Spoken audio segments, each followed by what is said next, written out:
Hi all, welcome back to my channel. ഞാൻ ഇന്ന് വന്നിട്ടുള്ളത് ഒരു വെറൈറ്റി സ്നാക്കിൻ്റെ റെസിപ്പി ആയിട്ടാണ്. അപ്പോൾ അതെങ്ങനെ തയ്യാറാക്കാൻ നമുക്ക് നോക്കാം.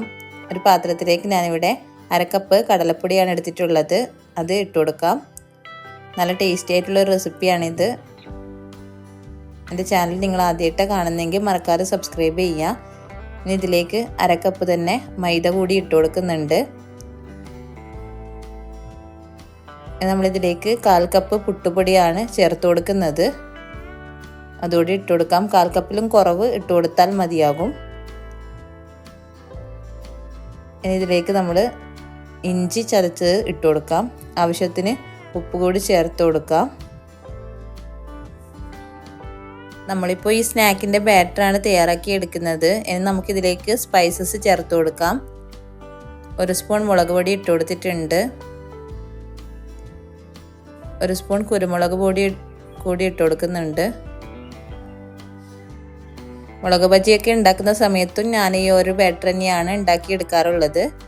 ആ ഒരു ബാറ്റർ തന്നെയാണ് ഇപ്പോൾ ഉണ്ടാക്കിയെടുക്കുന്നത്. ഇനി ഇതിലേക്ക് നമ്മൾ 1 സ്പൂൺ ഗരം മസാല കൂടി ഇട്ട് കൊടുക്കാം. നന്നായിട്ട് നമുക്ക് വെള്ളമൊഴിച്ച് മിക്സ് ചെയ്തെടുത്ത് ഒരു ബാറ്ററാക്കി എടുക്കാം. കുറച്ചൊരു തിക്കായിട്ടുള്ള ബാറ്ററാണ് നമുക്ക് കിട്ടേണ്ടത്.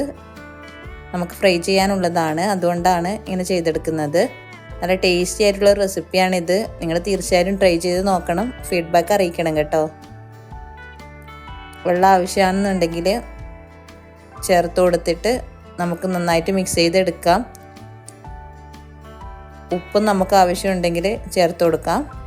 ഇപ്പോൾ ഈ ഒരു കൺസിസ്റ്റൻസിയിലാണ് ഞാൻ ഉണ്ടാക്കിയെടുത്തിട്ടുള്ളത്. ഇതിലേക്ക് നമ്മൾ മല്ലിയില ഇട്ട് കൊടുക്കുന്നുണ്ട്. മല്ലിയില ഇട്ട് കൊടുത്തു കഴിഞ്ഞാൽ നല്ലൊരു ടേസ്റ്റ് ആയിരിക്കും. ഇതിവിടെ റെഡി ആയിട്ടുണ്ട്. ഇനി നമുക്ക് നമ്മുടെ സ്പെഷ്യൽ ഇൻഗ്രീഡിയൻറ്റിന് എടുക്കാം.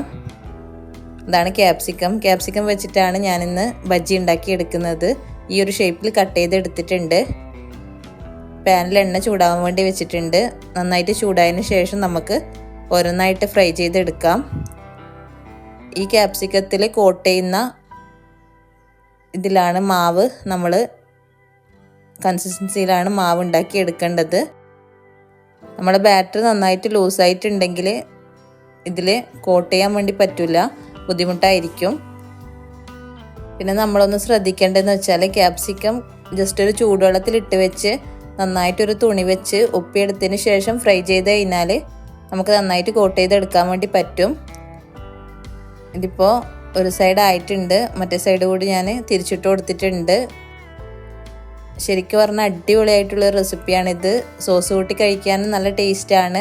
നമ്മളെ മുളക് ബജി കഴിക്കുന്ന അതേ ഒരു ഫീല് നമുക്ക് ഈ സ്നാക്ക് കഴിക്കുമ്പോൾ കിട്ടുന്നുണ്ട്. പുറമേ നല്ല ക്രിസ്പി ആയിട്ടും ഉള്ളിൽ നല്ല സോഫ്റ്റായിട്ട് ആ ക്യാപ്സിക്കത്തിൻ്റെ ടേസ്റ്റ് ഇഷ്ടപ്പെടുന്നവർക്ക് ഇത് അടിപൊളി റെസിപ്പി ആയിരിക്കും. നിങ്ങളെല്ലാവരും ട്രൈ ചെയ്ത് നോക്കുക. എൻ്റെ വീഡിയോ ഇഷ്ടപ്പെട്ടാൽ തീർച്ചയായിട്ടും ലൈക്ക് ചെയ്യുക.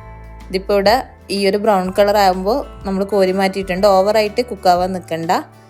ഇതിപ്പോൾ എല്ലാം റെഡിയാക്കി ഞാൻ എടുത്തിട്ടുണ്ട്. നല്ലൊരു റിങ് പോലത്തെ ഒരു റെസിപ്പിയാണ്.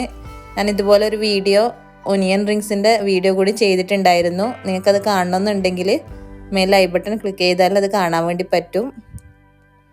എല്ലാവർക്കും ഇഷ്ടപ്പെട്ടിട്ടുണ്ടായിരുന്നു. അപ്പോൾ നിങ്ങൾക്കും തീർച്ചയായിട്ടും ഇഷ്ടപ്പെടും. ഇഷ്ടപ്പെട്ട് കഴിഞ്ഞാൽ ലൈക്ക് ചെയ്യാൻ മറക്കരുത് കേട്ടോ. ഉണ്ടാക്കി നോക്കി ഫീഡ്ബാക്ക് അറിയിക്കണേ.